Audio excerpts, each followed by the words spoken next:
과연 쿠팡의 이런 기습 유료 구독 서비스 인상 소비자 입장에서는 그냥 받아들여야만 하는 것인지도 궁금하고요. 또 그럼 네이버나 또는 아까 보신 신세계 이런 이커머스 후발주자들은 어떻게 움직일지, 우리의 삶에는 어떤 변화가 있을지 이수진 서울대학교 소비자학 박사, 소비심리 전문가이시기도 합니다. 지금 미국에 계신데 저희가 어렵게 모셨습니다. 자, 이수진 박사님 나와 계시죠? 네, 안녕하세요. 기자님 잘 지내셨어요? 안녕하세요. 제가 예전에 상암로 클래스라는 프로그램을 진행할 때 또 어렵게 한번 모셨는데 또 이번에 인터뷰에 응해 주셨습니다. 지금 미국에는 무슨 일로 가 계신 거예요? 아내 방문 연구원으로 지금 와 있습니다. 네. 부럽습니다. 네, 아무튼 바로 본론으로 들어가겠습니다. 이제 네. 쿠팡이 구독료 인상을 최근 발표했습니다. 58% 인상으로 뭐 논란도 있는데 좀 생각보다 좀 다시 잠잠해지는 것 같기도 하고요. 아무튼 테무나 알리의 공세가 지금 계시는 미국도 그렇고 우리나라도 정말 휩쓸고 있는데 그에 대한 어떤 불가피한 인상이었을까요? 왜 이렇게 인상했다고 보시나요? 저는요, 이게 불가피했다라기보다는 이제 시장 지위, 그러니까 포지셔닝상의 어떤 조치가 필요한 시점이다라고 판단을 했던 건데, 예. 사실 불가피하다라는 것은 비즈니스적으로는 돈 때문인 거잖아요. 우선 쿠팡은 표면상으로 이걸 이제 C 커머스라고 하더라고요. 예. 차이나 커머스의 공세에 어떤 새로운 투자를 위한 여유 자금 확보라는 어떤 명분으로 이야기를 했었죠. 그러기에는 근데 쿠팡이 가지고 있는 현금성 자산이 좀 상당한 것 같습니다. 네. 금융감독원에 따르면은 이 현금성 자산이 이제 2018년 이후 꾸준하게 증가를 하면서 지난해 말 기준 한 4조 2천억 원 정도 이상을 가지고 있다라고 하는데 이게 21년도와 비교했을 때 4배 가까이 증가한 거고요. 음. 그리고 여타 그 경쟁사와 비교를 해봐도 정말 압도적인 규모입니다. 컬리가 한 1,300억, 그리고 지마켓이 한 4천억 원 정도 있는데, 네. 그러니까 현금 보유량 자체는 사실 업계 수준을 웃도는 건데, 그럼에도 불구하고 이번에 이렇게 쿠팡이 단행을 한 것은 이 시커머스가 등장함으로써 쿠팡의 이 시장 지위가 좀 애매해졌다라고 판단한 것 같아요. 어. 네, 그러니까 소비자 선택은 결국 크게 두 가지가 있잖아요. 상품의 품질, 그 네. 다음에 가격인데, 가격에 민감한 소비자는 저가의 저품질의 상품을 구매할 것이고, 네. 그거를 넘어서 나는 품질 자체가 중요하다라고 보면은 고가, 고품질을 선택하는 소비자, 이렇게 양분이 되는데, 음. 어, C커머스가 대표적으로 이제 저가 저품질의 시장을 공략했죠. 예. 그런데 이제 고가 고품질은 백화점이나 버티컬 커머스가 있는 상황에서 쿠팡은 정말 말 그대로 정말 중간에 딱 낀 이런 형태가 돼버리고요. 음. 그리고 실제로 그런 표현이 있습니다. stuck in the middle이라고 표현을 하는 건데요. 음. 이 상태에서 어쨌든 빨리 탈출을 해야 된다라는 위기의식이 분명히 작동한 것 같아요. 음. 그래서 이제 가치를 올려야 되는데 이게 두 가지 방법이 크게 있겠죠. 예. 뭐 품질을 향상한다거나 가격을 인하한다거나라는 방법이 있을 텐데 예. 사실은 쿠팡은 이제 풀필먼트를 강화해서 서비스 품질을 올리고 대신에 가격을 인상한 거잖아요. 음. 그래서 이게 전략적으로 굉장히 필요한 시점은 맞는데 이게 적절했느냐라는 것은 사실은 갑론을박이 나올 수밖에 없는 상황인 것 같아요. 네. 58% 인상한 그 돈을 가지고 물론 그 돈이 딱 매칭되는지는 모르겠지만 아무튼 뭐 수도권이나 지역에 뭐 배송 빨라질 수 있도록 뭘 더 설치하고 창고도 많이 만들고 뭐 이럴 계획이 있으니까 불가피한 선택일 수도 있겠다. 그러면 지금 말씀하신 대로 계속 알리와 테무 이른바 C커머스를 언급하셨는데 그리고 아까 스탁 인더 미를 그러니까 이제 그런 고급화된 어떤 쇼핑몰과 테무 알리 같은 어 아주 초저가 품질은 조금 떨어질 수 있지만 그 사이에 낀 쿠팡 그 쿠팡은 지금 국내 시장에서 알리와 테무로 대표되는 이 C커머스를 위협적인 존재로 인식하고 있다 이렇게 봐도 되는 거네요. 네, 너무 당연하고요. 음. 저 이제 미국에 네. 있으니까 정말 아마존도 요즘에 정말 위협을 크게 느끼고 있어요. 어. 그래서 미국에서도 요즘에 테무 성장세를 굉장히 주목하고 있는데, GWS라고 모바일 분석 기업이 있는데, 2023년 이제 4월부터 7월까지 아마존의 이용자 수, 사용자 수를 분석해 보니까 네. 5,400만에서 4,600만으로 이렇게 떨어지고 있고 정체되고 있다라는 것이 지금 나오고 있는데, 네. 근데 테무 같은 경우는요, 올해 초에만 그러니까 거의 1,000만에 넘는 새로운 데일리 유저를 확보한 것으로 알려져 있습니다. 순식간에 시장 점유율 2위로 올라섰고요. 그래서 이게 절대적인 수치는 사실 뭐 아마존, 뭐 쿠팡이 뭐 테무나 알리보다는 사실 많죠. 그런데 그럼에도 불구하고 이렇게 긴장하는 이유는 이 니치 플레이어가 가지고 있는 엄청난 파워가 있어요. 이분들은요, 시장의 룰을 딱 바꿔놓는 이런 경향이 있는데, 이 플랫폼 경제는요, 소위 말하는 조금 이론적으로 접근하면은 파괴적 혁신에 굉장히 좀 자주 일어나는 시장의 성향이 있는데, 네. 이 파괴적 혁신이라는 것은요, 뭐 아예 단순하거나 저렴하거나 제품 서비스를 아예 완전 시장 밑바닥을 공략해가지고 기존 시장을 파괴해버리고 시장을 장악하는 전략을 이 혁신적 혹은 파괴적 혁신 이렇게 표현을 하는데 이게 사실은 IT 업계에서는 그 다들 대기업의 전략보다도 오히려 이런 충격적인 스타트업 등장에 이 시장의 룰이라든지 트렌드를 좀 더 유심하게 보는 성향이 있습니다. 네. 파괴적 그러면은 혁신. 이게 네네. 네네. 네, 말씀하시죠. 그래서 그러면 이 시커머스가 어떤 그 시장의 룰이나 트렌드를 주도하고 있느냐? 이게 사실 되게 중요한 질문일 네. 것 같은데요. 여전히 문제가 많아요. 단점이 많습니다. 네. 배송도 오래 걸리고요.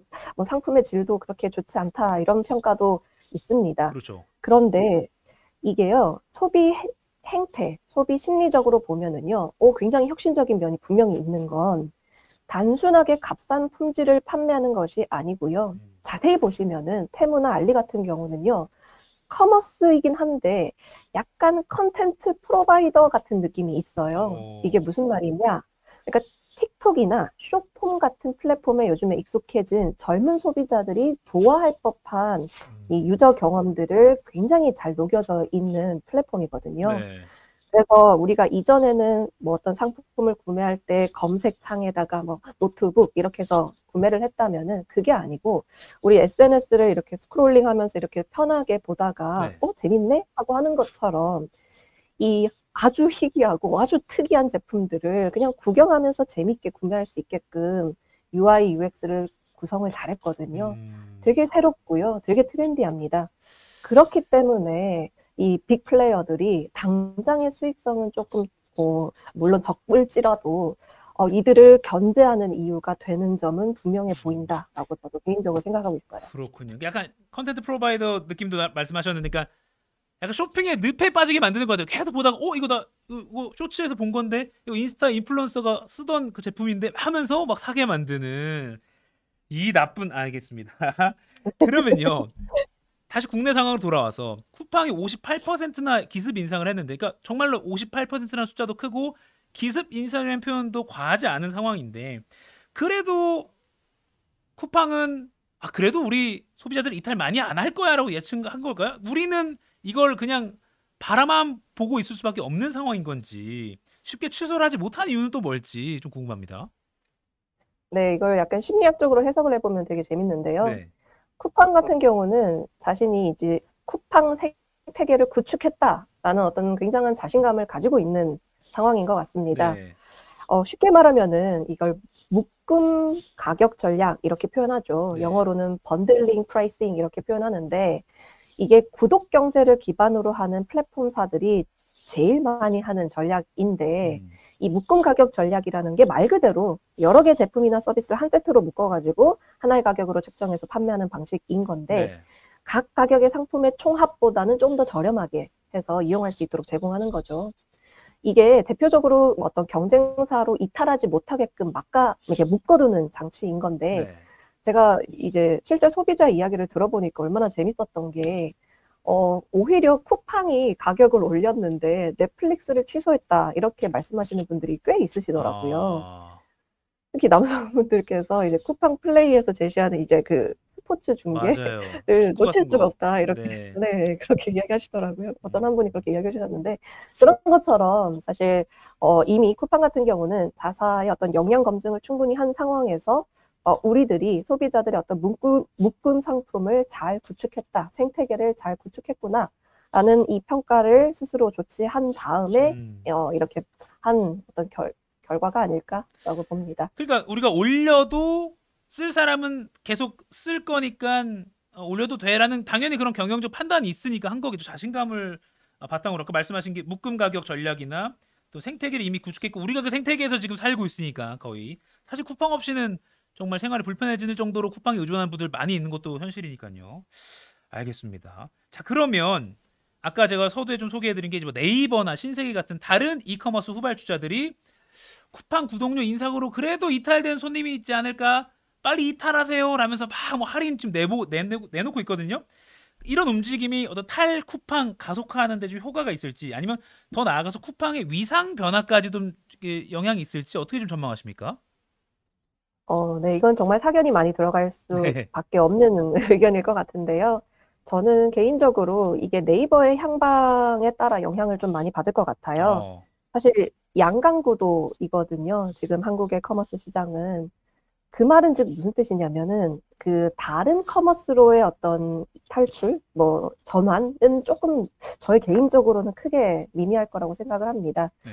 예를 들어 뭐 완전 동일한 사건은 아닌데 카카오톡이 먹통 사건이 있었을 때 많은 사람들이 카톡 이탈을 예견을 했었거든요. 네. 그런데 실질적으로는 영향이 좀 적었던 사례를 좀 빗대어서 제가 이렇게 더 말씀드릴 수 있는 이유가 뭐냐면 사실 요즘에 소비 트렌드 관점에서 예. 이 모바일 쇼핑 행태를 잘 분석해 보면 되게 이해가 되는 부분이 있어요. 혹시 기자님 혹시 핸드폰 안에 모바일 쇼핑과 관련한 어플을 혹시 몇 개 정도 있으세요? 한 5개, 6개 있는 것 같아요. 아, 네. 네. 예상된 답변이 아닌가요? 네, 예상 답변이 좀 당황했는데요. 아니, 그게 아니고, 사실 저희가 얼마 전에 연구를 했었어요. 네. 제가 연구를 했었는데, 이 모바일 쇼핑 행태와 관련해서 연구를 해보니까요, 주부님들 기준이셨어요. 주부님들이어서 좀 더 많았을 텐데, 평균 한 30개에서 50개 정도 깔려 있으시더라고요.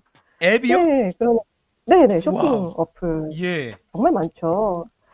물론 대표성이 완벽하진 않지만, 예. 그래도 저희가 의미적으로 뽑을 수 있었던 건 뭐냐면은요, 요즘 사람들한테 이 쇼핑한다라고 하면은, 머릿속에 포트폴리오가 있는 거예요. 그러니까 내일 우리 자녀가 소풍을 가. 그러면 쿠팡이고 아니면 내일 우리 집에 누가 집에 초대를 해야 돼. 그러면 뭐 컬리를 한다든지 이런 식으로 자기 머릿속에 뭔가 쇼핑 앱의 포트폴리오가 있기 때문에 이게 경쟁이 아니라 대체제가 아니라 보완제 역할을 해주고 있는 것 같습니다. 아하. 그래서 제가 이렇게 더더욱 강하게 이렇게 저희 사견을 더 말씀드릴 수 있는 상황인 것 같아요. 예. 어쨌든 양강 구도라고 말씀하신 거는 쿠팡과 우리나라는 이제 네이버 이렇게 양강 구도인 상황이고. 맞습니다. 저도 사실 저는 한 대여섯 개인데 저희 이제 집에 이제 와이프 앱에는 정말 많이 깔려 있는 것 같아요. 또 말씀하신 대로 뭐 다음날 아이의 스케줄에 따라서 이제 쇼핑을 하는 앱이 달라지는 것 같긴 하더라고요. 그러네요. 아무튼 뭔가 양강구도 체제에서 네이버의 향방에 또 달렸다. 그러니까 경쟁자이지만 어떻게 될지 같이 트렌드를 같이 갈 수 있는 것이고 한번 살펴봐야겠네요. 자, 네. 마지막으로요. 최근에 뭐 구독 플레이션 이런 말까지 있다고 해요. 그러니까 뭐 아까 쿠팡뿐만 아니라 뭐 넷플릭스 같은 그런 구독 서비스, 뭐 요새 세탁 구독 서비스 등등 워낙 많기 때문에 그런데 가격이 점점 오르고 있단 말이죠. 이거 그래 이러다가는 정말 거덜나는 거 아닌가 싶은 분들 많아서 말씀하신 대로 취소도 하려고 하지만 못 참겠어. 이거 중계 봐야 되니까 여기 해야 돼. 이 영화 봐야 되니까 여기 해야 돼. 막 다시 막 가입하기도 하고. 이런 현실 속에서 소비자로서 좀 현명하게 소비하는 방법 좀 팁을 좀 알려주시고 마무리를 하죠. 네. 저도 굉장히 현명하지 못해서 휩쓸리고는 있지만 전문가도 현명하지 못하고 팁을 여기서는. 네네네. 그럼요. 그래도 팁을 좀 말씀을 예. 드리자면은 이게요. 약간 재밌는 점이 있습니다. 소비자 심리를 굉장히 잘 공략한 건데요. 인간은요.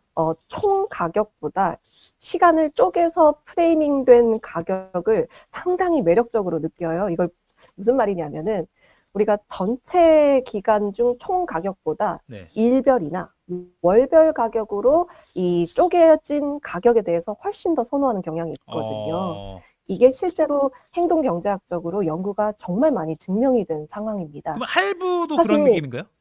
네, 맞습니다. 사실 합리적인 경제학 이론에 따르면은 전체적인 비용이나 효익은 동일한다면 그러면은 전 가격을 제시하는 방법에 따라 뭐 음. 총 이게 월인지 년인지 제시하는 방법이 상관없이 동일해야 되거든요. 네. 인간은 일관되게 선택을 해야 되는데 그런데 우리는 그렇지 못합니다. 인간은 항상 가격 정보를 완벽하게 정확하게 처리하지 못하기 때문에 가격을 분할 제시했을 때 심리적 가격에 영향을 많이 받는 것으로 잘 알려져 있기 때문에 쿠팡이 이렇게 하고 있죠. 마케팅을 어떻게 하고 있냐면요. 네. 여러분이 쿠팡 와우 멤버십에 들어가면은 OTT 서비스도 받을 수 있고 쿠팡 이츠 무료 배송 반품 다 해서 연 전체 한 90만 원 정도 세이브할 수 있어요. 그리고 비용은 한 달에 몇천 원이에요. 이렇게 이야기하는 거죠. 근데 반대로 생각을 해보면 총 비용은 연간 100만 원인데 매일 얻을 수 있는 혜택은 한 7원 정도밖에 안 돼요. 라고 말하지 않는 거잖아요. 네. 그런데 그러니까 인간의 기본적인 심리를 사실 잘 이용을 해서 이렇게 마케팅을 하고 있는 거니까 네. 우리도 현명하게 하려면 그 반대로 적용을 하면 되는 거죠. 아. 혜택은 7원이다, 10원이다. 이런 식으로 반대로 스스로 자문해보는 것은 제가 심리학을 연구하는 사람으로서 약간의 팁일 것 같습니다. 네. 그러니까 뭐 흔히 뭐 테무도 요새 그런 거 많고 뭐 그러던데 뭐 이거 구매하시면 총 혜택이 얼마입니다. 뭐 회원 가입하시면 총 혜택이 얼마입니다인데 거기에서 그 잘 잘라봐서 하루당 내가 얻는 혜택은 얼마일까 이렇게 좀 쪼개서 보는 습관을 가진다면 지금 이런 구독플레이션 현상을 우리가 겪고 있는 상황에서 조금은 현명할 수 있는, 조금은 어떤 거는 이거는 탈퇴해도 되겠다 이런 거 고르는 데 있어서 기준이 될 수 있겠군요. 알겠습니다. 하지만 맞습니다. 소비 심리학 전문가이시면서 또 소비 전문가인 박사님도 이런 데 있어서는 실제 실천은 쉽지 않다 이렇게 정리하면서 네, 또 아껴 살아야죠. 반성하겠습니다. 네, 알겠습니다. 트렌드 코리아 2024 시리즈 공동 저자이시자 서울대학교 소비자학 박사이신 이수진 박사님과 지금 미국의 연구원으로 계신데 아침에 연결을 해봤습니다. 혹시 다음에도 뭐 관련된 저희 뭐 유통이나 산업계 이슈가 있을 때 한번 연결을 요청드리겠습니다. 네, 네, 감사합니다. 이수진 박사였습니다. 고맙습니다. 고맙습니다. 인사했는데 제가 잘라버렸어요. 죄송합니다.